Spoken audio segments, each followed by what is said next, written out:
Welcome back to Turf Talk Clocker Edition, live at Churchill Downs alongside Gary Young. Gary, this is the last day you have of me. You'll get James Scully tomorrow for some actual picks. Can't get through all the field today. I think they were all on the track, but what were some highlights on Wednesday of Derby week?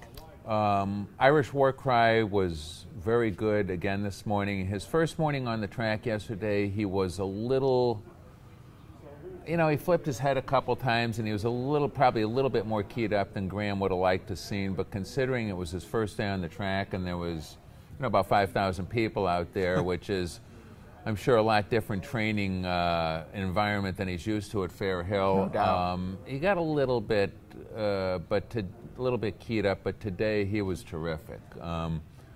Striding perfectly, hitting the ground perfectly. He was very good today. Irap had a good morning. He schooled at the gate. He's matured quite a bit since I've observed him all winter in California. You knew him as a maiden. I did. I did when he came running up alongside a Mastery in the Futurity at Los Alamitos. Tapwrit continues to give off indications that he's going to run more like he did in the Tampa race than he did in the Keeneland race. He's one of the horses, if you said in a hypothetical question to me, give me a horse that's going to be 15 to 1 or more that you think is going to run big, I would pick Tapwrit. And he schooled as well with also eligible master plan for Todd. He did. Always Dreaming was a little more keyed up than yesterday, but not near as rambunctious as he was Sunday and Monday. There wasn't many knocks out there. Gervin seemed like he was still maybe trying to fight through some foot issues, but he's definitely a talented racehorse.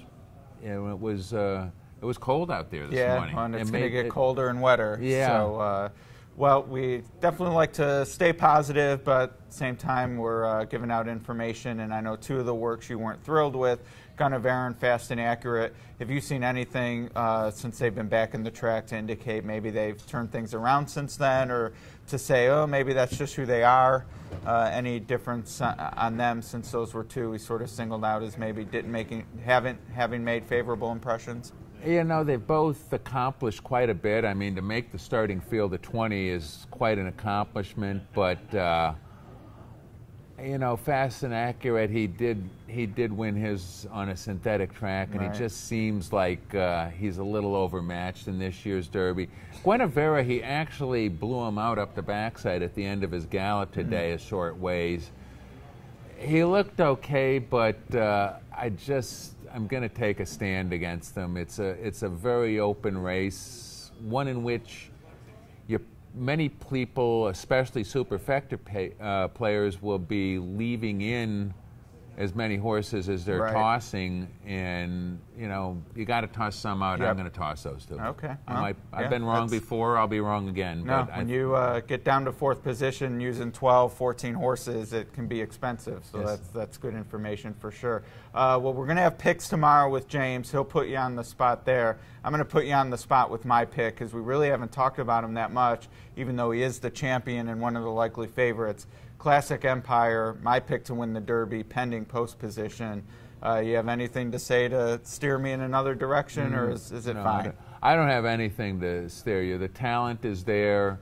His gallops have been fine. His work was just about what you'd expect of a horse that's going to be running back in 3 weeks in the Derby. I mean, I'm sure Mr. Cassie wasn't looking for 45 and 3, and neither would most sensible horse players. He went around there and was hitting the ground fine, and I don't have anything to say against him. No, I don't. All right. Well, then the one hole is dreaded to me, so I have to fade the 5% chance he ends up there. But otherwise, yeah, he'll be my pick, and we'll have picks from you and James tomorrow on Turf Talk. But Gary, it's been a pleasure. Hope to have you back next year. Same time next year. All right, let's do it. But you'll be back same time tomorrow. I won't. This has been Turf Talk. Thank you very much.